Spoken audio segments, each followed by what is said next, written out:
So good evening everyone. So we are here for a topper's talk. So chief guest for today's evening is Chandeep Kaur Tiwani. So as you must have seen in the image we have floated, what is her rank? किसने ध्यान से देखा हो?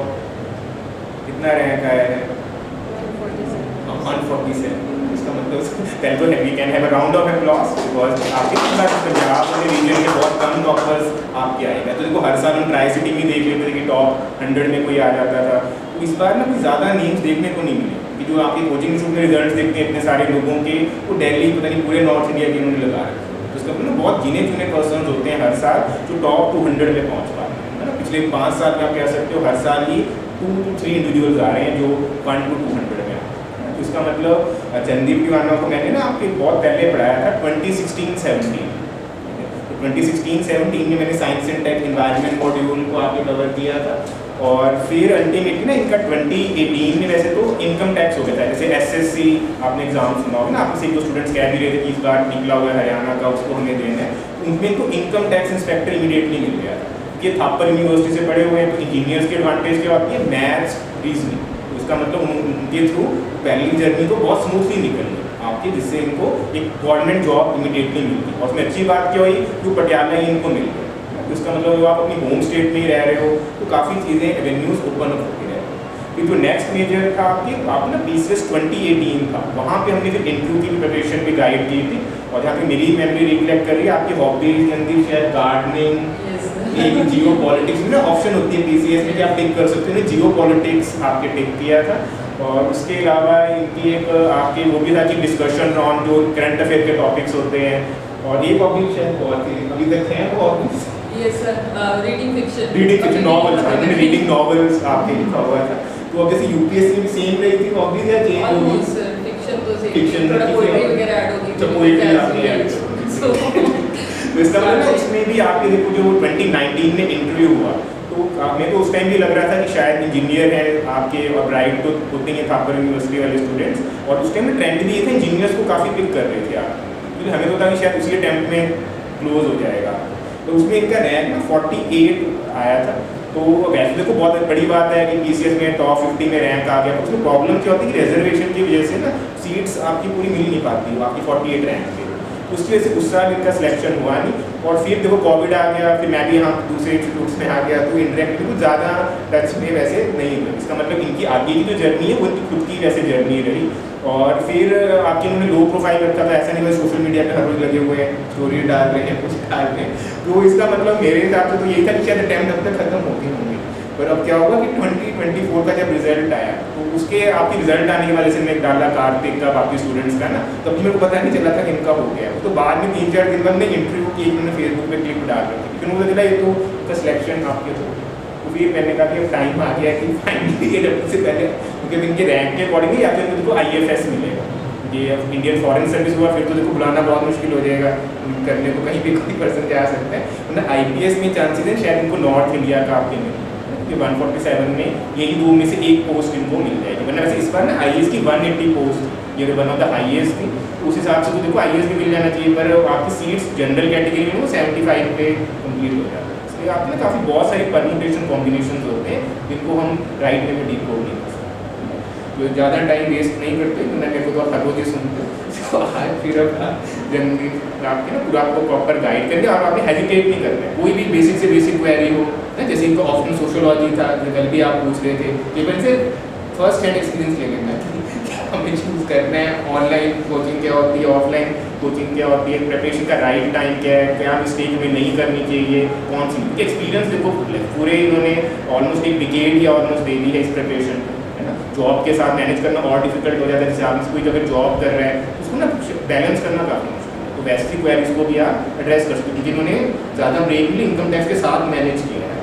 तो उसका मतलब उस angle में और मेंस कितने जल्दी आपने लिखे total UPSC 3 mains back to back है, उनमें से वो वाले टफ वाले सीजन वाले हैं जिसमें कट ऑफ ना बिल्कुल ड्रास्टिकली ड्रॉप की है 75 87 में एक ही क्वेश्चन आपको अर्न करना पड़ता है। उसमें अपने आप में काफ़ी चैलेंजिंग है। बाकी इंटरव्यू फर्स्ट में क्लिक कर गया और ये फाइनल था ऐसे, उस एंगल से कह सकते हैं कि काफ़ी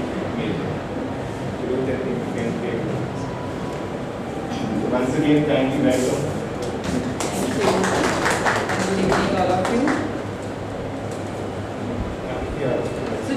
बताया, I start my journey quite early. College के बाद मैं इंजीनियरिंग करने के बाद आई स्टार्टेड माई जर्नी। तो तब ना मुझे लगता नहीं था कि यूपीएससी हो जाएगा, तो इसलिए कॉन्फिडेंस खुद में ही नहीं था। That is why I have prolonged my journey so much. तो लगता ही नहीं था कि यार मेरा थोड़ी हो सकता है, मतलब such a good thing can not happen to me, you know, we think like ऐसी चीज़ें हमारे साथ कैसे हो सकती हैं, we are such a normal person, कि ऐसे कुछ एक्स्ट्राऑर्डिनरी तो नहीं है। तो दैट टाइम मैंने सोचा कि सीजीएल निकाल लेते हैं, तो मुझे ये एप्टीट्यूड वगैरह अच्छा, तो ये निकाल लेते हैं, चलो घर के पास जॉब मिल जाए तो अच्छी है। तो वो निकल गया, I had all India rank 68 in the assessee CGL. तो मुझे इनकम टैक्स में NWR ही मिल गया, तो घर के पास जॉब थी। I was quite satisfied, happy with my job के घर के पास है। वैसे मेरे घर में कोई रहता नहीं था अभी, मेरे सारे सिबलिंग्स बाहर थे, कजन्स बाहर थे, so I just wanted to stay with the family also. फिर 2-3 साल बाद 18 में मैंने ज्वाइन किया, 21-22 में आके फिर लगा यार there is a lot of stagnation, मतलब कुछ कर ही नहीं रहे। So you know you have a fire in you which, जो आपको उसको नहीं कर सकते वो ख़त्म। तो फिर दोबारा से लगा कि अभी I have nothing to lose, तो I should start my preparation again. तो मैंने 21-22 में दोबारा प्रेपरेशन स्टार्ट की, और दिस वॉज द टाइम कि जब मैंने अब अच्छे से प्रेपरेशन शुरू की कि हाँ अभी प्रेपरेशन करनी है, सिलेबस पूरा करके पेपर देना है। ठीक है, पहले तो ऐसे ही कुछ पढ़ा नहीं पढ़ा, ऐसे ही पेपर दे दिया 1-2 बारी। तो अभी मैंने अच्छे से प्रेपरेशन शुरू कर दी। तो नाउ आई न्यू कि अगर आप यूपीएससी का सिलेबस पूरा कर लेते हो तो आपका यूपीएससी हो जाता है। So this was the confidence that was there in me, कि वी थिंक, हमें लगता है, पहले मुझे ऐसे लगता था कि यूपीएससी में कुछ भी तो आ जाता है, तो how will I do it. But now I knew कि कुछ भी आता है, बट तुम्हें सिर्फ सिलेबस पूरा करना है। If you are able to do, जो एक प्रोसेस है, अगर आप उसको फॉलो करते हो तो 1 साल में, 2 साल में, 3 साल में, 4 साल में यूपीएससी हो जाता है, right. So this was the now the confidence in me. तो मैंने यही सोचा कि मुझे सिलेबस पूरा करना है। तो अभी मैंने पूरा सिलेबस को मतलब अच्छे से किया कि मेरी कोई भी चीज़ छूट ना जाए प्रीलिम्स के लिए। और प्रीलिम्स से पहले हुआ 2022 में, तो उसके बाद मैंने मेंस की तैयारी शुरू की, बिकॉज गैप भी था काफ़ी, और पहले भी कभी इतने अच्छे से तैयारी नहीं की थी। हाँ, बेस स्ट्रॉन्ग था, बट ऐसे जैसे यूपीएससी में तैयारी करनी होती है आपको, I had never prepared for that. और मैंने ऑप्शनल भी प्री क्लियर होने के बाद किया, सो विच इज़ अ ब्लंडर ना, कि आपका ऑप्शनल एटलीस्ट जैसे आपको अगर अगले साल का प्रीलिम्स देना है तो आपका जो मेंस का सिलेबस है वो दिसंबर तक पूरा होना चाहिए, सो दैट आप पूरा अच्छे से जंप कर पाओ प्रीलिम्स में जनवरी से। बट मैंने कब स्टार्ट किया, 2022 में ऑप्शनल पढ़ना शुरू किया प्रीलिम्स के बाद। तो डेफिनेटली नहीं होना, तो ऑनलाइन रिसोर्सेज वगैरह यूज़ किए तब मैंने, तो मतलब सिलेबस अच्छे से पूरा नहीं हुआ। सोशियोलॉजी में I just scored 157 marks in both the papers, तो दैट्स व्हाई मेंस नहीं हुआ। अगली बार फिर अच्छा अभी नोट्स काफ़ी बन गए थे मेंस के, तो अभी मुझे कॉन्फिडेंस फिर से नहीं था कि ये ऑप्शनल कैसे करना है। अभी 157 मार्क्स आए हैं सिर्फ, इसको अभी 300 तक लेके जाना है, तो कैसे लेके जाऊँ, I don't know anything, right. तो फिर थोड़ा और बेटर, तो थोड़ा और टॉपर्स की वीडियोस देखे कि वो क्या फॉलो करते हैं, राइट। तो sometimes we also get misled by the toppers videos. तो सभी बोलते थे कि एक बुक आती है नितिन सिंघानिया, एक स्लीपी क्लासेस की वीडियोस देख लो, बट वो चीज़ें आप you can do when you have done some foundation, right. कि आपका कुछ फाउंडेशन है तो वो वैल्यू एडिशन के लिए, जहाँ सिलेबस में कुछ टिप्स एंड बिट्स रह गए हैं उनको कंप्लीट करने के लिए, for that you can use those resources. But अगर आप उनको ही बेस बनाते हो तो आपको सोशियोलॉजिकल अंडरस्टैंडिंग ही डेवलप नहीं होगी। तो that was the case with me. तो मुझे थोड़ा उस टाइम पे समझ आया कि विकास रंजन सर हैं कुछ, तो उनके नोट्स वगैरह सही होते हैं। तो अभी कॉन्फिडेंस मुझे तब भी नहीं था कि वो सही भी पढ़ रही हूँ कि नहीं पढ़ रही, तो बट मैंने विकास रंजन सर के नोट्स उठाए तो वो पढ़ ली उस टाइम पे। बट उससे मेरी सोशियोलॉजिकल अंडरस्टैंडिंग काफ़ी अच्छी होगी, and I scored 248 marks in sociology 23 के अटेम्प्ट में, बट स्टिल लेस मार्क्स ना, कुछ ज़्यादा अच्छे मार्क्स नहीं है। बट क्योंकि सोशियोलॉजी में टाइम काफ़ी लग गया, तो अभी ऐसे में इतने मार्क्स नहीं आए, एथिक्स में इतने मार्क्स नहीं आए। ऐसे में भी 100 थे, एथिक्स में भी 100 थे। सो यही मतलब जीएस में तो आप सारे लोग सभी के सेम थे मार्क्स आते हैं, ज़्यादा फर्क नहीं होता, मतलब 10-15 नंबर का फर्क होगा। बट ऐसे एथिक्स एंड आपका ऑप्शनल जो है, इसी से आपका रैंक बनता है, राइट। तो अब अगर आप ऐसे में फोकस कर लेते हो, एथिक्स में लो हैंगिंग फ्रूट्स हैं, ज़्यादा कुछ मेहनत करने की ज़रूरत नहीं पड़ती, कुछ ज़्यादा आपको रिसोर्सेज नहीं यूज़ करने पड़ते, सो दिस टाइम मैंने वो वाली मिस्टेक्स को अपने को देखा कि ये यहाँ पे आई एम मिसिंग। पिछली बार मेरा लाइक 15 मार्क्स से मेंस नहीं हो पाया था, सो आई थॉट कि इतना आगे आ गए तो 15 मार्क्स ही रहते हैं, मेरा लास्ट अटैम्प्ट था। सो मैंने सोचा कि now just let me give into completely into the preparation, जो भी है I will do, what ever I can do I will do. तो अभी मैंने ये सोच के प्रिपरेशन की, और जहाँ जहाँ पे मेरे मार्क्स कम थे वो भी उन एरियाज में जो इजीली कवर किए जा सकते हैं, राइट, ऐसे इजीली हो सकता है। एथिक्स में आप थोड़ा सा अपना कुछ पर्सनल टच डालो, एग्जाम्पल्स डालो, कोट्स डालो, कुछ मतलब अपनी तरफ से चीज़ें डालो, तो एथिक्स में भी अच्छे मार्क्स आ जाते हैं। सो दीज 3 थिंग्स आई मतलब इन चीज़ों को इम्प्रूव किया, तो अभी मतलब I was able to clear the mains. So this was my journey. तो अभी if you want I can share with you कि मैंने प्रीलिम्स को कैसे अप्रोच किया, मेंस को कैसे किया, नोट्स कैसे बनाए, राइट, एंड मतलब आपको क्या करना चाहिए और क्या नहीं करना चाहिए, right. So should we start from prelims?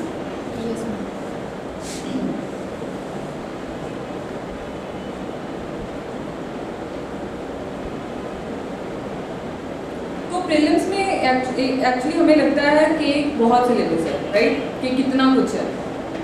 तो बट अगर आप सिलेबस को डिवाइड कर लो तो आपके पास कुछ हेड्स रह जाएंगे सिलेबस की, जिनमें आपको सिलेबस को देखना है। मतलब अदरवाइज तो लगता है कि ये भी पढ़ लूँ वो भी पढ़ लूँ, कहाँ से कुछ आ जाए क्या आ जाए, करंट अफेयर्स ही मतलब अपने आप में कवर नहीं हो पाते, इतना बड़ा सिलेबस करंट अफेयर्स का ही हो जाता है। तो हम करंट अफेयर्स ही करते रहते हैं, स्टैटिक को कवर ही नहीं करते। समटाइम्स दिस हैपेंस, सारा दिन न्यूज़पेपर पढ़ रहे हैं, करंट अफेयर्स की कोई PDF देख रहे हैं, ये कर रहे हैं, राइट। तो this is a problem with all the aspirants कि करंट अफेयर ही समझ नहीं आते। सो उसके लिए I will give you the right strategy कि how to do the things, right. Current affairs को हुआ कैसे नहीं बनाना चाहिए। पहले तो आपको सिलेबस है वो प्रीलिम्स का, उसको सिर्फ 6-7 पार्ट्स में डिवाइड करना है, राइट। कि कोई भी क्वेश्चन है आप उसको कुछ हेड्स में ला सकते हो। कोई भी प्रीलिम्स का क्वेश्चन है, जहाँ तो वो हिस्ट्री से होगा, जहाँ ज्योग्राफी से होगा, जहाँ साइंस एंड टेक से होगा, इकोनॉमी से होगा, पॉलिटी से होगा, इन्वायरमेंट से होगा और इंटरनेशनल रिलेशन से होगा, इससे तो बाहर कहीं नहीं होगा। तो सिर्फ 7 हेड्स बने, राइट। तो जब आप और प्रीलिम्स में सबसे इजी टू कवर चीज़ें क्या है, सबसे पहले आपको पॉलिटी या इकोनॉमी करनी चाहिए, क्योंकि एक तो ये इजीली आपको समझ आ जाती है, और दोनों कर लेते हैं तो न्यूज़पेपर पढ़ना इजी हो जाता है। अगर ये दोनों भी नहीं आते तो न्यूज़पेपर समझ नहीं आता, राइट। तो सबसे पहले आपको पॉलिटी या इकोनॉमी दोनों ये सबसे पहले आई वुड सजेस्ट कि पॉलिटी करो, ठीक है। पॉलिटी लक्ष्मीकांत, जहाँ आपके जो क्लास के नोट्स हैं, क्लास के नोट्स आपको अंडरस्टैंडिंग में हेल्प करेंगे, ठीक है। एक बार जब क्लास के नोट्स पढ़ लोगे उसके बाद आप लक्ष्मीकांत पढ़ोगे तो आपको पता चल जाएगा कि क्या कहीं पे मिसिंग है, राइट। जहाँ तो अपने नोट्स में से ही जो लक्ष्मीकांत में एडिशनल चीज़ें हैं वो नोट्स में डाल लो, जहाँ फिर आप क्लास के नोट्स को बेस बना करके लक्ष्मीकांत को दोबारा you have to read them, ठीक है। So this is how you are going to cover the polity section. तो एक बार जो एक सब्जेक्ट कर लिया तो you have to also set the time कि मैंने कितने टाइम में कवर करना है इसको। फॉर एग्जाम्पल आप ये नहीं है कि 2 महीने पॉलिटी पढ़ रहे हो, ठीक है, चाहे आप UPSC में अटैम्प्ट देते आपको कितना भी कई बार टाइम लग जाता है, 4 साल लग जाते हैं, 5 साल लग जाते हैं, बट जब आप पढ़ रहे हो तो आपको कुछ टाइम पीरियड देना है कि हाँ मुझे 10 दिन में पॉलिटी खत्म करनी है, राइट। 10 दिन में इकोनॉमी कवर करनी है, ऐसे माइक्रो और मैक्रो आपके टारगेट्स होने चाहिए। तो जब 10 दिन में आपको मान लो पॉलिटी कवर करनी है तो एक रीडिंग आपकी जो भी आपने रिसोर्स बनाया आपका, जहाँ तो क्लास नोट्स, जहाँ फिर आपकी जो लक्ष्मीकांत है, ठीक है, उसको आपको एक रीडिंग आपकी 10 दिन में हो जानी चाहिए। फिर सेकेंड रीडिंग होगी जब आपकी, तो टाइम पीरियड और कम हो जाना चाहिए, ठीक है। आप जितना मतलब याद रहेगा, ठीक है, उसके बाद सेकेंड रीडिंग करोगे, थर्ड रीडिंग करोगे। प्रीलिम्स के पहले at least 4 revision I would say are must. ऐसे ही मेंस के लिए भी आपके 4 रिविजन्स आपके जो भी नोट्स हैं उसकी होनी चाहिए, तभी जाके रिकॉल हो पाएगा, तभी वहाँ पे चीज़ें इंटरलिंक हो पाएंगी आपसे। अदरवाइज वहाँ पे मतलब इतना वो सारा फ्लडेड सा लगेगा कि पढ़ा तो था याद नहीं आ रहा, राइट। तो ये इतनी रिविजन्स कम से कम आपकी होनी चाहिए, तभी एक्टिवली रिकॉल कर पाओगे। और टाइम भी नहीं तो टाइम बहुत लग जाएगा पेपर सॉल्व करने में। So right, this is how you are going to cover the polity. और पॉलिटी आ गई तो करंट अफेयर्स आ गए, ठीक है। करंट अफेयर्स भी इन्हीं 7 सेक्शंस में ही आते हैं। करंट अफेयर्स को भी आप इन्हीं में ही ला सकते हो। 2 या 4 होते होंगे ऐसे करंट अफेयर्स जो इनमें नहीं आते, राइट। कोई स्पोर्ट्स का आ गया या कोई ऐसा कोई अवार्ड्स वगैरह का आ गया, अदरवाइज सारे करंट अफेयर्स भी इन्हीं सेक्शंस में आ जाते हैं। तो जब आप करंट अफेयर्स पढ़ रहे हो, आप रोज न्यूज़पेपर तो पढ़ ही रहे हो, उसके कोई नोट्स ज़्यादा खास बनाने की ज़रूरत नहीं है, ठीक है। कोई भी करंट अफेयर की PDF उठाओ, जैसे मैं आपको अगर यहाँ से मिलती है तो यू कैन यूज़ दैट, अगर आपको ऑनलाइन कोई उठानी है so I use to use the vision की 365। तो जब मैंने पॉलिटी का स्टैटिक पढ़ा, साथ में ही उसका करंट भी पढ़ लिया, ठीक है। तो जो आप देखोगे तो PDF एक तो आपको बहुत सारी थीम्स हैं वो रिवाइज हो जाएंगी, राइट। दूसरी चीज़ आपको ये पता चल जाएगी कि इस बार करंट में क्या कौन सा स्टैटिक का पोर्शन है और उसको क्यों अच्छे से पढ़ना है, राइट। फॉर एग्जांपल इस बार गवर्नर कितना वो उसमें था, तो गवर्नर के कितने क्वेश्चन आए प्रीलिम्स में, तो आपको यहाँ से आइडिया हो जाएगा कि स्टैटिक में भी किस चीज़ को बहुत ही माइन्यूटली डिटेल्स में पढ़ना है। लोकपाल का इशू भी था अभी न्यूज़ में, तो लोकपाल से भी क्वेश्चन आया, कभी आया नहीं था, अभी आया, ठीक है। So this is how you are going to club the static and the current affairs, और इससे आपकी मेमोरी में भी कुछ चीज़ें रिटेन हो पाएंगी, फ्लो बन पाएगी। अदरवाइज तो मतलब इधर उधर से करते रहते हो, कंटिन्यूटी नहीं हो पाती, तो चीज़ें जब अरेंज वे में नहीं पढ़ते तो याद नहीं रहती, तो इस तरह से you will be able to retain करना। सेकेंड हो गया इकोनॉमी, ठीक है। इकोनॉमी में आपको अपने class notes you can follow, right. Other than that आप इकोनॉमी के करंट अफेयर्स के लिए, मतलब मैंने कभी इकोनॉमी के करंट अफेयर्स कभी पढ़े ही नहीं थे, बिकॉज ज़्यादातर क्या होता है आपकी क्लास नोट्स कवर हो जाते हैं और इकोनॉमिक सर्वे और आपका बजट, इसमें इकोनॉमी कवर हो जाती है। But other than that what you can use is कि एक PCB वो आती, मतलब अगर आपको इनसफिशिएंट लग रहा है या कुछ आपको मिसिंग लग रहा है, तो आपको एक PCB आती है, मृणाल सर की बुकलेट आती है PCB, वो अपडेटेड रहती है हर बार, तो मतलब उनमें कवर हो जाते हैं करंट अफेयर्स में, पिछले वाले करंट अफेयर्स कवर होते हैं, जो भी नई PCB की बुकलेट आती है आप वो भी रेफर कर सकते हो if anything is missing in your preparation, right.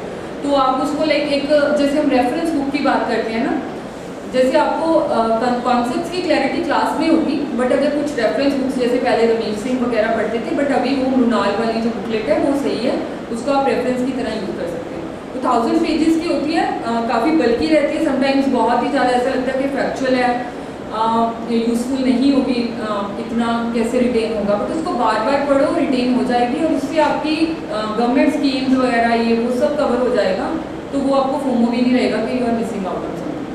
And current और उसके लिए जो करंट अफेयर्स कवर करने के लिए उनकी एक विन सीरीज आती है, तो सारे साल के करंट अफेयर्स कवर हो जाते हैं, तो और मुझे लगता नहीं कि इकॉनमी के लिए और कुछ ज़रूरत पड़ती है आपको, राइट। सो आपको अगर कंसेप्चुअल क्लैरिटी होगी है क्लास में, तो उसके बाद these are the things that you can additionally follow. तो अभी हाँ आपको लगता रहता है कि कौन सी NCERT पढ़ूँ, क्या करूँ, ठीक है। अभी मैंने इन दोनों में तो कोई NCERT पढ़ी ही नहीं है, तो यहीं से कवर हो गया, 2 ही बुक्स बताएंगे अभी तक, ठीक है। तो उसके बाद which subject you should do is geography. Geography करोगे तो इन्वायरमेंट एंड इकोलॉजी हो पाएगा, ठीक है। ज्योग्राफी में आपको जो भी आपकी क्लास नोट्स हैं यू शुड सी उनसे पढ़ो। जब क्लास नोट्स आपने पढ़ ली हैं ज्योग्राफी की, देखो ज्योग्राफी में 4 सेक्शंस रहते हैं, एक तो रहता है फिजिकल ज्योग्राफी, ठीक है। फिजिकल ज्योग्राफी से आपकी कंसेप्चुअल क्लैरिटी होगी, तो वो क्लास नोट्स में ज़्यादातर कवर हो जाता है।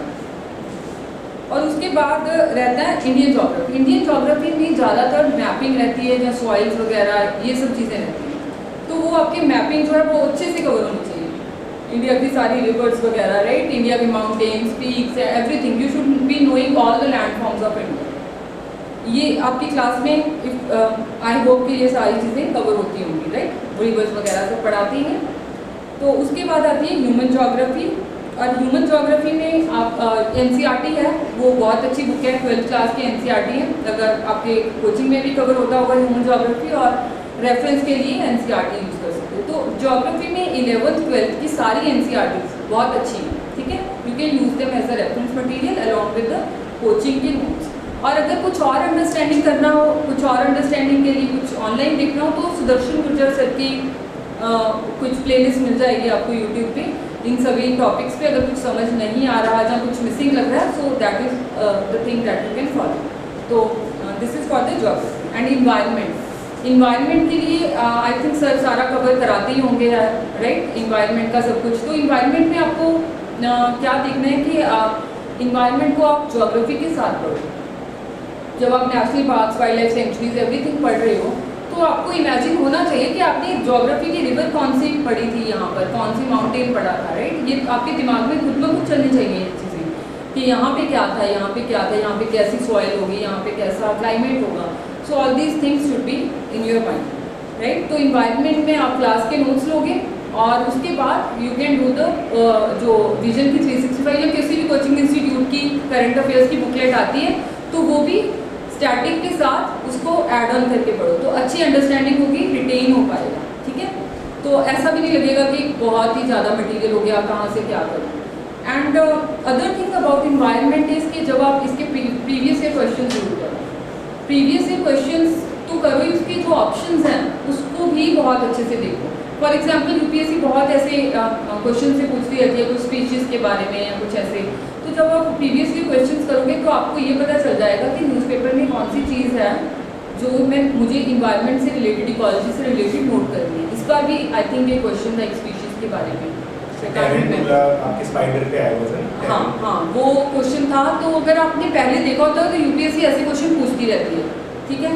ठीक है, अगर मिस भी हो गया एक आधा क्वेश्चन, वो न्यूज़ में था इस बार, बट अगर मिस भी हो जाए तो इट्स ओके, और भी क्वेश्चन होते हैं करने के लिए.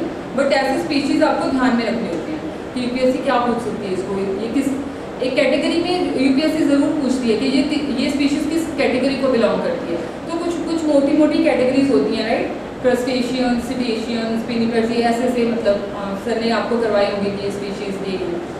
तो अगर आपको वो समटाइम्स क्या होता है जब हम क्लास में नोट करते हैं कि ये स्पीशीज है, वो रट्टा मारना मुश्किल हो जाता है. तो what you should do, Google पे जाके सर्च करो कि ये कौन सी स्पीशीज है. ठीक है. एक बार विजुअल इमेज देखो, बार बार देखो, जब भी रिवाइज करोगे तो दोबारा देखो, तो आपको एक वो कैटेगराइजेशन मतलब एक याद रहेगी, रिटेन हो पाएगी. और ये ऐसा क्वेश्चन आता ही आता है UPSC. So this is how you can cover the environment. ठीक है. और इन्वायरमेंट के लिए भी एड ऑन के लिए अगर आपको यूट्यूब वगैरह पे कुछ देखना हो तो सुदर्शन गुर्जर सर के आप कुछ देख सकते हो लेक्चर्स वगैरह, जो अगर कुछ आपको मिसिंग लगे या कुछ एड ऑन करना. नेक्स्ट इज अभी आ गया हिस्ट्री. हिस्ट्री हमें कितना बड़ा सा लगता है ना, खत्म ही नहीं होता जितना मर्जी पढ़ लो. तो हिस्ट्री में क्वेश्चंस आते हैं 15 से 20 और सिलेबस बहुत ज़्यादा वास्ट रहता है. मॉडर्न तो फिर भी हमसे इजीली हो जाती है. मॉडर्न अपने स्पेक्ट्रम पढ़ ली, अपने क्लास नोट्स पढ़ लिए तो वो हो जाती है मॉडर्न. बट एंशिएंट और मेडिवल लगता है कि नेवर एंडिंग है, कहीं से भी कुछ भी आ रहा है. इस बार तो आई थिंक क्वेश्चन ईजी थे, अदरवाइज पता नहीं चलता कि कहाँ से क्या आ रहा है. तो इसके लिए भी कुछ बेसिक रिसोर्सेज हैं और उन बेसिक रिसोर्सेज में कुछ चीज़ें हैं जो आपको अच्छे से देखनी होती हैं. जैसे मॉडर्न के लिए स्पेक्ट्रम हो गया और एंशिएंट एंड मेडिवल के लिए आपको जो क्लास के नोट्स होंगे, आपका उसमें जो एक टाइम लाइन है, थीमेटिक अंडरस्टैंडिंग है, राइट, कुछ फैक्ट्स भी हैं, वो बन जाएगा. उसके बाद और क्या करना चाहिए. तो यहाँ दिस इज द रिसोर्स, यहाँ पे एनसीईआरटीज आर यूजफुल. ठीक है. अभी भी क्वेश्चन आते हैं एनसीईआरटीज में. तो themes in Indian history 1 and 2 very very important. और उसमें जो मैप्स वगैरह हैं, ठीक है, वो आपको बहुत बार रिविजिट करनी है क्योंकि हमेशा क्वेश्चन आते हैं उसमें मैप्स में से. और क्वेश्चन भी ऐसे आते हैं कि पेपर में याद नहीं आता कि क्या था. तो इतनी अच्छे से आपको अशोका के जो एडिक्ट्स हैं, महाजनपदास हैं, उनकी लोकेशन क्या है आपके दिमाग में होनी चाहिए. ज्योग्राफी के साथ आप इंटरलिंक कर पाओ कि वो महाजनपदास हैं तो वो कौन सी स्टेट में आते होंगे, कौन सी रिवर उनके पास जाती होगी. ठीक है. कौन से माउंटेन्स आते होंगे वहाँ पे. सो ये चीज़ें आपको एक्टिवली, मतलब your brain should always be at the work while reading anything when you are doing UPSC.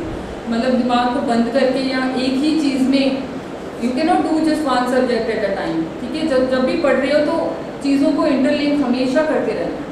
ये इसी से प्रैक्टिस होगी आपकी. तो जितने भी मैप्स होते हैं थीम्स इन इंडियन हिस्ट्री में, जहाँ अवर पास की जो बुक है 1 2 3 करके, दैट यू कैन रीड. ठीक है.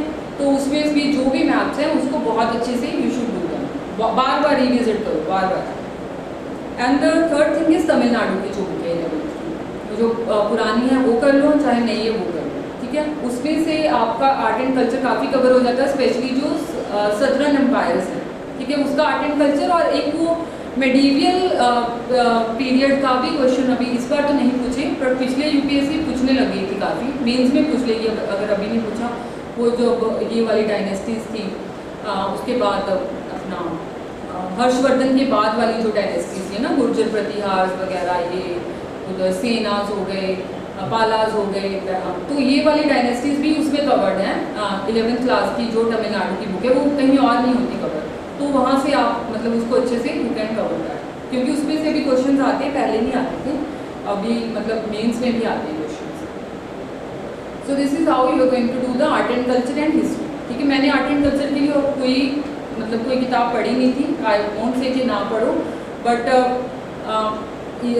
यहाँ से इतना कर लिया तो उसके बाद प्रीवियस ये क्वेश्चंस कर लिए तो काफ़ी हद तक आर्ट एंड कल्चर कवर हो जाता है। थोड़ा आपको फिर एक पेरिफेरल नॉलेज हो जाती है, क्वेश्चन अटैम्प्ट करना आ जाता है, मतलब इतना मुश्किल नहीं होता। अगर आप इतनी को बल्कि बुक्स पढ़ रहे हो, ना तो समझ में आती है ना याद रहती हैं, तो हमें तो कॉस्ट बेनिफिट देखना है कि कितना है, और हमें तो ये देखना है कि आपको जब आपके लास्ट में 10-15 दिन रह जाएंगे तो आप कितना रिवाइज कर पाते हो। You should be able to revise the whole syllabus in the last 10 to 15 days of prelims and of mains। ठीक है, ये आपका मतलब टारगेट्स ऐसे होने चाहिए कि this is what I have to do, this is how I am going to make the notes, this is how my material is going to be organised, this is how I am going to consolidate my material. ठीक है, अगर आपका material consolidated नहीं है, आपको पता ही नहीं कि इस सब्जेक्ट के लिए मुझे क्या 4 चीज़ें पढ़नी हैं, इसके लिए क्या 2 चीज़ें पढ़नी हैं, तो how will you be able to revise in the and.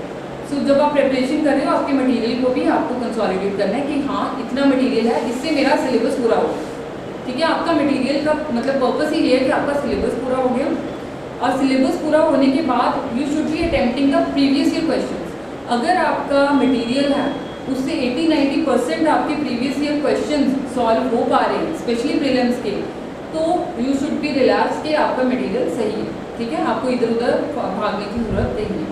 अगर आपके मटेरियल से नहीं सॉल्व हो रहे, then you should go for the other things के मैं ये कर लूँ या वो कर लूँ। तो वो जो मैं एडिशनल रिसोर्सेज आपको बताए हैं, अगर आपके मटेरियल में से चीज़ें नहीं सॉल्व हुई तो वो एडिशनल रिसोर्सेज हैं जिनको आप फॉलो कर सकते हैं। ठीक है, वो उससे आपका हो जाएगा अगर कुछ मिसिंग है प्रिपरेशन।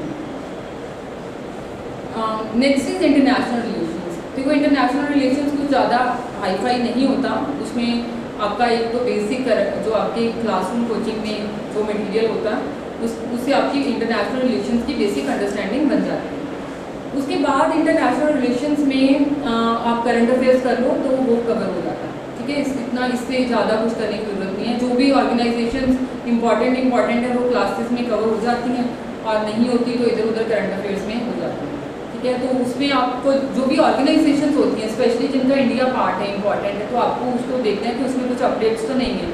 फॉर एग्जाम्पल ब्रिक्स में है ना, पिछले 2-3 साल से चल रहा है कि कुछ नए मेंबर्स ऐड हो रहे हैं, तो ये क्वेश्चन एक्सपेक्टेड था जो भी आया था कि इंडोनेशिया और समथिंग के has been made part of it. तो ऐसे क्वेश्चंस आप मतलब एक्सपेक्ट भी कर सकते हो, और आपको जब प्रिपरेशन कर रहे हो तो आपको ये चीज़ें खुद ब खुद वो भी होनी चाहिए। You should be able to predict कि इसमें से क्वेश्चन आ सकता है, ये क्वेश्चन आ सकता है, राइट। इसीलिए आप रशिया यूक्रेन का देख रहे थे, नेटो एक टॉपिक चल रहा था, प्री में उन्होंने नेटो की भी कंट्रीज डाल दिया। हाँ, इसका मतलब आपको थोड़ा सा बस अलर्ट रहना है कि वर्ल्ड में चल क्या रही है। इस साल G20 G7 हुआ था, G8 उनका क्वेश्चन डाल दिया था।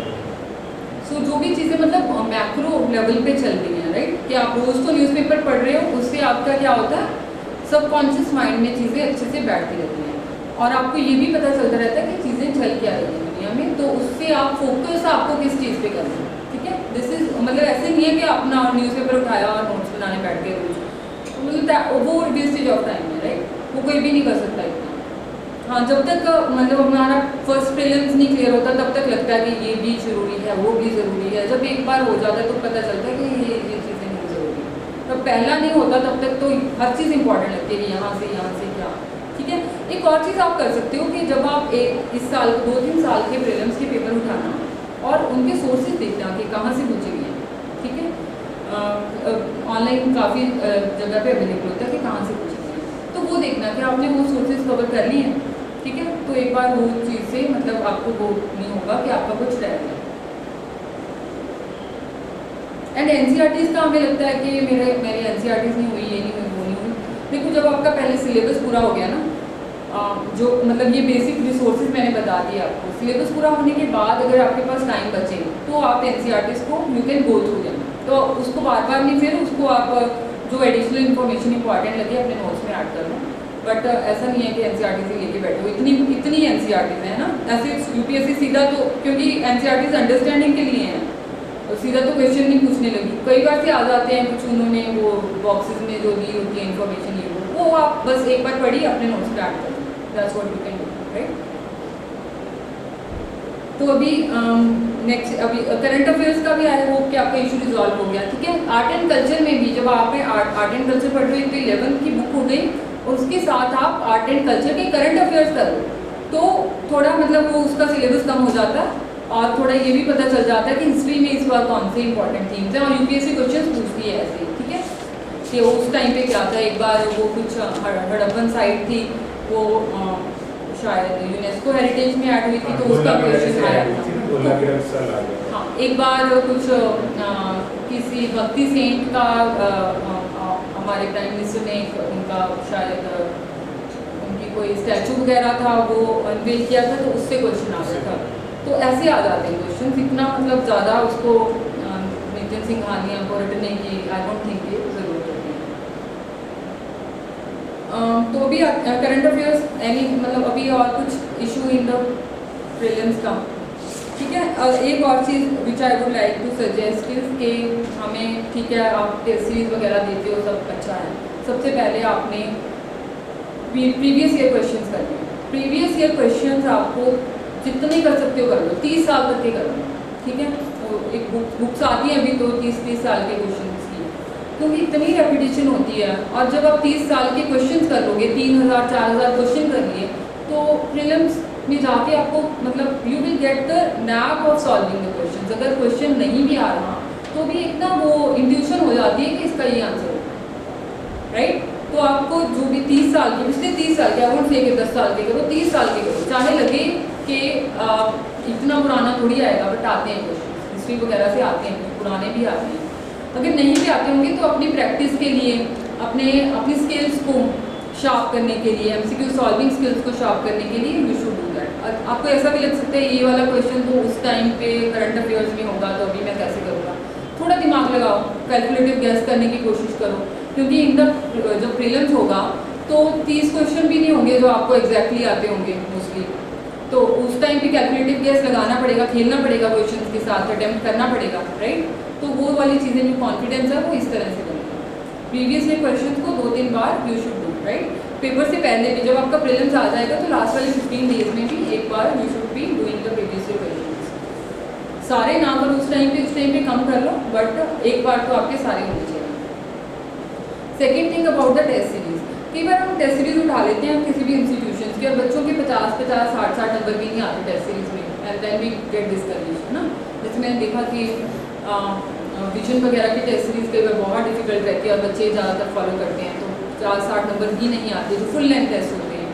तो you don't need to discourage. Test series आपकी नॉलेज इन्हांस करने के लिए होनी चाहिए, आपको एमसीक्यूज कैसे सॉल्व करने इसके लिए होनी चाहिए।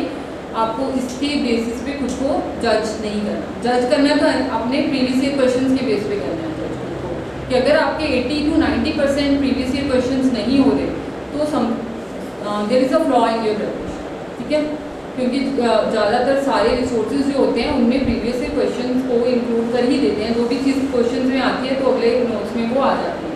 अगर वो चीज़ नहीं होगी so there is flaw in your, तो फिर आपको देखना पड़ेगा कि आप what is missing in your preparation। इसके बाद अगर आपको टेस्ट सीरीज करनी है तो पहले आप करो, एक सब्जेक्ट कंप्लीट किया तो सब्जेक्ट वाइज टेस्ट लगा लो, तो आपकी अगर कुछ कमी रह गई होगी उस सब्जेक्ट में वो टेस्ट से पूरी हो जाएगी, ठीक है। आपको पता चल जाएगा कि कहाँ पे मेरी कुछ मिसिंग है, क्या चीज़ें मैं ज़्यादा डिटेल में नहीं पढ़ रहा, ज़्यादा डिटेल में नहीं मैंने देखा। So this is how you should do the test. So this is all about the prelims, ठीक है। Anything for prelims?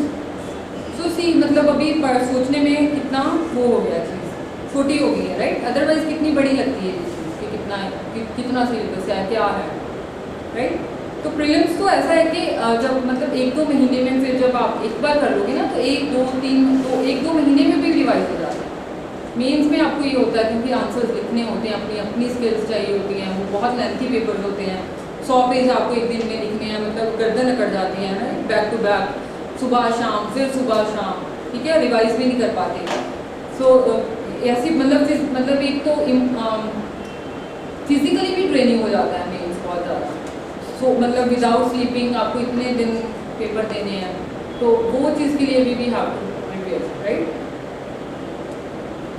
तो अभी I discuss the mains. Mains में सबसे लो हैंगिंग फ्रूट्स हैं हमारे ऐसे, एथिक्स एंड बाकी ऑप्शनल लो हैंगिंग तो नहीं बोलूँगी, बट उस पर आपको फोकस करना है क्योंकि उसमें मार्क्स नहीं आते तो रैंक नहीं आता, ठीक है।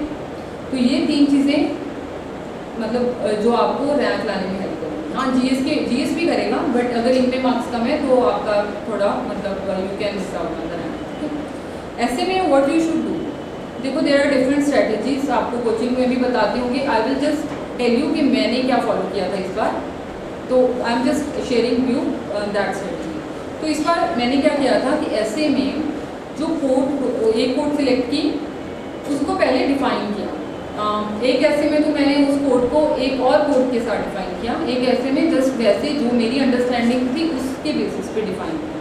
उसके बाद मैंने एनेक्डोट लिखी, एक ऐसे में मैंने 2 एनेक्डोट लिखी, एक में 1 एनेक्डोट लिखा, ठीक है। और जो एनेक्डोट था उसको मतलब वहीं पे abruptly I did not end it, उसको I brought it into the conclusion as well, ठीक है। तो जैसे आप किसी को आ रहा है एनेक्डोट तो एक्सप्लेन करो कि कहीं न्यू स्टूडेंट्स हैं, आपको ये एक्सप्लेन करो एनेक्डोट एग्जांपल एक स्टोरी फॉर्म में, जैसे किस्सा टाइप कैसे। हाँ, किस्सा कोई ऐसा भी हो सकता है, अगर तो देखो आपको ना वैसे प्रिपेयर कर लेने चाहिए 20 25 30 करके एनेक्डोट्स, वो यूज़ हो जाते हैं, फिर कहीं पे भी यूज़ हो जाते हैं। तो कुछ प्रिपेयर कर लो, कुछ स्टोरीज प्रीवियस के ऐसे उठाओ, चैट जीपीटी को बोलो कि स्टोरी लिखते हैं, अभी तो इतना ईजी हो गया चीज़ें, ठीक है। चैट जीपीटी को बोलो कि एक एनेक्डोट लिखते हैं इसके ऊपर थोड़े लाइन्स में ऐसे करके, किसी फेमस पर्सनैलिटी का कुछ भी। जैसे मैंने अभी स्टीफन हॉकिंस का यूज़ कर लिया था, इलॉन मस्क का कुछ यूज़ कर लिया था, है ना, कुछ उसने बोला, ये वो हम सुनते रहते हैं। आप फिर उसको यूज़ करना होता है चीज़ों को, हम यूट्यूब पे ऐसे स्क्रॉल करते रहते हैं चीज़ों को। Whatever you do you will should be able to use it, है ना। प्राइम मिनिस्टर ने कुछ बोला, प्राइम मिनिस्टर ने बोला कि जो हमारे जो डायस्पोरा है is ambassador of Indian products, तो ऐसा क्वेश्चन आ गया तो फ्रीली यूज़ करो इन चीज़ों को, ठीक है। हमारे एक्सटर्नल अफेयर मिनिस्टर ने कुछ बोल दिया कि उन्होंने बोला कि जो diplomacy is about bread and butter things, कुछ भी ऐसी चीज़ें क्या चीज़ बोलते हैं ना, आप नोट कर लो, कहीं पे भी यूज़ करो, मतलब यहाँ पे आपको सही लगे यूज़ करो, फ्रीली यूज़ करो ऐसी चीज़ों को। ऐसी चीज़ें मतलब डिफ्रेंशिएट भी करती हैं आंसर्स को, ठीक है। आपका वो भी एग्जामिनर को लगता है कि आप देखो कितने अवेयर हो, कितना कनेक्ट कर पाते हो चीज़ों को, कितना आप करंट अफेयर्स को ऐसे ही नहीं पढ़ रहे, राइट, चीज़ों को अपने सिलेबस के साथ कनेक्ट कर पा रहे हो, यू आर मतलब आपको चीज़ों को होलिस्टिकली समझना आता है, राइट। इसको इंट्रो में यूज़ करो, कंक्लूजन में यूज़ करो, वेयर एवर यू वांट, ठीक है। ऐसी कुछ चीज़ें लिख के रख लिया मेंस के लिए। So we were on the essay. तो एसे में एनेक्डोट लिखने के बाद मैंने उसको फिर डायमेंशंस दी, है ना, जैसे हम ऐसे बोलते हैं कि सोशल डायमेंशन दो, एजुकेशन की दो, फिर ये इकोनॉमिकल डायमेंशन दो, हिस्टोरिकल दो, इंटरनेशनल दो, इन्वायरमेंट दो, टेक्नोलॉजिकल दो, साइंस की दो, ठीक है, ऐसी तो मैंने सोचा कि at least there should be 15 dimension, ठीक है। तो 15 डिफरेंट डायमेंशन से ऐसे लिखना है, बट लिखा ऐसे जब डायमेंशन से एक से शुरू किया। फॉर एग्जांपल मैंने एनेक्डोट शुरू की, हिस्टोरिकल एनेक्डोट शुरू की, ठीक है, उसको हिस्ट्री के एक डायमेंशन तक ले आए और उस हिस्ट्री से फिर आप सोशल डायमेंशन पे ले जाओ या इकोनॉमिक डायमेंशन पे ले जाओ, this should be connectivity, right. एक डायमेंशन को ऐसे ही अब्रप्टली एंड नहीं करना, उसको कनेक्ट करें नेक्स्ट वाली डायमेंशन के साथ, उसको करें नेक्स्ट वाली के साथ। अभी सुन के लग रहा होगा कि क्या क्या what I am saying, right, but when you will be in the process, जब प्रीलिम्स हो जाएगा एक बार, ठीक है, पहले तो प्रीलिम्स नहीं होता तब तक लगता नहीं है कि क्या होगा, जब हो जाएगा you will B immersed into it totally, फिर चीज़ें अपने आप आ जाती हैं, ठीक है।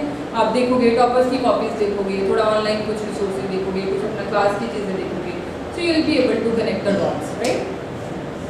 So this is how I use to do the essay के डिफरेंट डायमेंशंस। और जो एंड वाला होता है, एंड वाले पेजेस में something positive, something way forward, right, something optimistic about the things. And उसके बाद लास्ट वाले पैराग्राफ्स में जो एनेक्डोट है जिससे शुरू किया था उसको वापस से लाओ और उसको फिर वहाँ पे कंक्लूड करो, ठीक है। कुछ भी यूज़ कर सकते हो ऐसे में, जैसे मैंने तो मुझे भी याद नहीं है मैंने ऐसे का टॉपिक कौन सा लिखा था, but I used even Priyanka Chopra's quote, मतलब what she said in an interview, right, she just said कि it's not the good girls that make history, it's the bold girls that make history, तो I used it, right. तो आपको ये चीज़ें मतलब कहीं से भी आपको कुछ भी कैची लगे you can use that. Next is हमारा GS1। अभी मेंस में सबसे ज़्यादा इम्पॉर्टेंट चीज़ है कि हमारे पास मेंस पर्सपेक्टिव से नोट्स होने चाहिए। समटाइम्स किसी वजह से हम आंसर राइटिंग नहीं कर पाते, डर लगा रहता है कि आंसर राइटिंग कैसे करेंगे, आंसर राइटिंग क्या होती है, हुआ बना रहता है आंसर राइटिंग। अरे जब मटेरियल होगा तभी आंसर राइटिंग करोगे, जब पॉइंट्स होंगे, सब कुछ होगा, सब बना होगा, तभी आंसर राइटिंग करोगे। ऐसे क्वेश्चन आ गए तो कैसे आंसर राइटिंग करोगे? ठीक है, सब कुछ बनाओगे, सब चीज जितना यूपीएससी का मेंस का सिलेबस है, अगर आपके पास हर टॉपिक का मटेरियल नहीं है, नोट्स नहीं है, आपको पता नहीं है कहाँ से करना है, तो how will you be able to write the answers? तो मेंस के लिए notes making is very very essential. ठीक है, आपके पास अगर कोचिंग के नोट्स हैं, वेल एंड गुड, ठीक है, नहीं है तो आपको बनाने पड़ेंगे अपने नोट्स। मतलब तो कोई ऑनलाइन रिसोर्सेज की हेल्प ले सकते हो, कोचिंग से हो रहा है तो उसकी वो ठीक है, अगर नहीं हो रहा तो कुछ भी हम कहीं से हेल्प लेते हैं। एक जगह से तो कोई भी नहीं पढ़ता, कोई चीज़ हम कहीं से उठाते हैं, कोई चीज़ कहीं से उठाते हैं। हमारा पर्पस होता है कि we have to finish our syllabus. तो GS1 में व्हाट आई हैड डन मैं वो बता देती हूँ, through which I was able to clear. ठीक है, तो हिस्ट्री, इसमें भी 4 पार्ट्स आते हैं, history, geography, society and world history, right. तो हिस्ट्री में तो अपना जो प्रीलिम्स का ये नोट्स है वो किए। ठीक है, अभी प्रीलिम्स में हम और तरह से पढ़ते हैं चीज़ों को, प्रीलिम्स में बहुत फैक्चुअल चीज़ें ये वो, अभी मेंस के लिए थीमेटिकली ब्रॉडर अंडरस्टैंडिंग होनी चाहिए, एक दो चीज़ें लिख पाओ, इतना डिटेल में नहीं करना होता। ठीक है, और ज्योग्राफी में भी प्रीलिम्स का मटेरियल, सोसाइटी में प्रीलिम्स का मटेरियल, सोसाइटी में तो प्रीलिम्स का होता नहीं, मेरा सोशियोलॉजी ऑप्शनल था तो मुझे ज़रूरत नहीं पड़ी और प्रीवियस ईयर क्वेश्चंस किए थे। और वर्ड हिस्ट्री में मैंने वर्ड हिस्ट्री आज मतलब पढ़ा ही नहीं आज तक, तो मैंने तो प्रीवियस ईयर क्वेश्चंस के बेस पे ही उसकी मतलब जो क्वेश्चंस आए भी थे मैंने बस अपनी अंडरस्टैंडिंग के हिसाब से लिख दिया। तो अगर नहीं भी कुछ होता तो भी आप लिख सकते हो, you should have that confidence. तो इसके बिना मैंने एक इनसाइट्स का IAS का मेंस का ब्रिज कोर्स किया था। Insights IAS, you must be aware about the website. तो उनके ब्रिज कोर्सेज थे, मुझे था कि मुझे बस अपने नोट्स चाहिए, बेसिक नोट्स, जिस पे मैं फिर कुछ वैल्यू एडिशन या कुछ कर सकूँ, कि मेरे पास मटेरियल तो वो कुछ लिखने के लिए। तो वो मैंने GS1, GS2, GS3 के लिए इनसाइट्स का मेंस का ब्रिज कोर्स कर लिया था। थोड़े से 60 आवर्स के होते हैं वो, बट हेल्पफुल होते हैं। ठीक है, आपकी कोचिंग में अगर आपको करवाते हैं, आपको नहीं ज़रूरत, यू कैन सी, अगर ज़रूरत है तो आप ऐसा देख सकते हो किसी का भी ऑनलाइन, और भी आते हैं बहुत। तो मैंने ये किया था, अभी काफ़ी इंस्टीट्यूट के आते हैं, ये साथी IAS है उनका भी आता है, और फॉरम IAS का आता है, ऐसे जो भी अगर आपको ऑनलाइन चीज़ें मतलब यूज़ करनी है। उसके बाद सबसे इम्पॉर्टेंट चीज़ है प्रीवियस ईयर क्वेश्चन। 2013 से लेकर के 2022 तक के सारे प्रीवियस ईयर क्वेश्चंस के आपके पास सॉल्व होने चाहिए क्वेश्चन आंसर फॉर्मेट में। ठीक है, सो इससे आपको लगे बहुत ही ज़्यादा रेपिटेशन होती है थीम्स की, you will be able to predict the question कि इस बार क्या आ सकता है। ठीक है, तो पता चल जाएगा कि ब्रॉडर थीम्स कौन से हैं न्यूज़ में, इस बार क्या चीज़ें चल रही हैं, you will be able to predict a lot of question for the main settings. तो आपको 2013 से 2024 तक के सारे PYQs you should have the notes of. ठीक है, तो वहाँ से ही आपको फिर इंट्रोडक्शन, कंक्लूजन सब आपके तैयार होने चाहिए, पॉइंट्स तैयार होने चाहिए सारे, और ये भी पता होना चाहिए कि क्वेश्चन में कितनी डायमेंशन हैं। ठीक है, क्वेश्चन बड़ा है तो उसको की क्या क्या चीज़ें एड्रेस करनी है। तो इस बार बहुत हुआ था पेपर 1 में, इतने डायमेंशन थे कि एड्रेस करना मुश्किल होगा। सो ये आपको चीज़ें याद आएंगी। उसके बाद यू विल बी, उसके बाद आंसर राइटिंग करो, राइट। पहले ये वाली चीज़ें तो करो, उसके बाद ही कॉन्फिडेंस बनेगा आंसर राइटिंग। GS2 के लिए भी मैंने यही किया था, बस इनसाइट्स का मेंस का ब्रिज कोर्स, और मैंने कुछ भी फॉलो नहीं किया था। उनका ब्रिज कोर्स था 60 आवर्स का, 4 नोटबुक्स भर गई थी, बट वो उसी को रिवाइज किया बार बार, तो I was able to score good marks in GS2, 115 number थे मेरे GS2। और GS3 में भी आपका इकोनॉमी के जो नोट्स होंगे आपकी क्लास के, right, that you can use, agriculture की क्लास के नोट्स होंगे दैट यू कैन यूज़, तो सिक्योरिटी, साइंस एंड टेक्निक, ये सारे आपकी क्लास के नोट्स होंगे दैट यू कैन यूज़। उसके बाद इन टॉपिक्स में से करंट अफेयर्स में से भी आता है। ठीक है, तो मैंने तो एक वो थोड़ा सा कोर्स किया था फॉरम IAS का, मेंस का, करंट अफेयर्स का, उसमें सिलेक्टिवली चीज़ें करी थी, पूरा नहीं किया था क्योंकि मटेरियल का मतलब देयर इज नो एंड। ठीक है, आपको वही चीज़ें उठानी है ऑनलाइन रिसोर्सेज में से जो आपके प्रेपरेशन में मिसिंग है। ठीक है, ऐसा नहीं है कि अभी ये कोर्स कर लो, वो कोर्स कर लो, ये कर लो, आपको कुछ लग रहा है कि यहाँ पे कमी है तो उठा लो कोई भी ऐसी चीज़, ठीक है, उसको भी सिलेक्टिवली कर लो जो आपको मिसिंग लग रहा है। तो या दिस वाज व्हाट कि मेरा जो भी आपका जो भी कोचिंग का मटेरियल होगा GS3 में, और उसके बाद आप करंट अफेयर्स ऐड ऑन करने के लिए रिसोर्सेज आप यूज़ कर सकते हो। अलग अलग कोचिंग्स के आते हैं तो you can use any of them, जो भी ऑनलाइन करना चाहो। और जो डिज़ास्टर मैनेजमेंट में भी आई थिंक आपके पास क्लास के नोट्स होंगे, so that you can use, right. और करंट अफेयर्स, हाँ, जो भी आप उस टाइम पे डिज़ास्टर न्यूज़ में होगा ना, जैसे क्लाउड बर्स्ट न्यूज़ में था तो वो आया, ठीक है, वैसे कभी साइक्लोन होता है न्यूज़ में तो वो आता है। तो जो डिज़ास्टर न्यूज़ में होता है मेन्स में ज़्यादातर वही आता है, अगर अर्थक्वेक आ गया तो वो आ जाएगा, राइट। और GS4 में मैंने क्या किया था, एक तो आपके पास वो क्लास के बेसिक नोट्स होंगे, डेफिनेशंस वगैरह, ठीक है, आपके पास सारी डेफिनेशंस होनी चाहिए, एग्जाम्पल्स होनी चाहिए जो भी सिलेबस में मेंशन है, राइट। ये तो हो गया आपका बेस। उसके बाद what you are suppose to do कि आपको अभी GS4 में मार्क्स कब मिलते हैं, जब आपका कुछ डिफ्रेंशिएटेड मटेरियल होता है, तो आपके आंसर थोड़े लोगों से अलग होते हैं, आपका कुछ पर्सनलाइज टच होता है। तो इस बार what I did, I made the lot of use of ChatGPT, ठीक है। मैंने प्रीवियस ईयर क्वेश्चन लिखे और ChatGPT को बोला कि मुझे इसका आंसर लिख के दो, इसमें कोड्स ऐड करके दो, इसमें एग्जाम्पल्स ऐड करके दो, Indian examples, Indian civil servants के एग्जाम्पल्स हैं, इंडियन कॉन्टेक्स्ट में एग्जाम्पल्स या इंडियन न्यूज़पेपर्स में से एग्जाम्पल्स इसकी, ठीक है। और मतलब इसको इस फॉर्मेट में लिख के दो, इसके मेरिट्स ऑल दोज थिंग्स। तो मैंने ChatGPT से क्वेश्चन लिखवा लिए, प्रीवियस ईयर क्वेश्चंस काफ़ी सारे, फॉर एग्जांपल मैंने पिछले 5 साल के 10 साल के जितने भी मेरे से हो पाए, सारे नहीं हो पाए थे क्योंकि बहुत बड़े बड़े क्वेश्चन होते हैं उसके, बट जितने भी हो पाए थे, इन द एंड आई सॉ कि पेपर में मेरे पास जो भी क्वेश्चन आ रहा था, मेरे पास हर किसी क्वेश्चन के लिए शुरू करने के लिए भी कोड थी और एंड करने के लिए भी कोड थी, ठीक है। क्योंकि जब आप ये सब कर लेते हो, प्रीवियस ईयर क्वेश्चन पे क्या रिपीट हो जाती हैं चीज़ें, आप कर पाते हो, अप्लाई कर पाते हो, ठीक है। तो जब उसको बार बार रिवाइज करते हो, you are able to apply in the actual examination. So this is how you can approach the GS4। उससे केस स्टडीज़ भी आप कोई भी जो बुक फॉलो कर रहे हो या क्लास नोट्स फॉलो कर रहे हो, एक बार तो वहाँ से केस स्टडीज़ देख लिया आपने, फिर ChatGPT को थोड़ा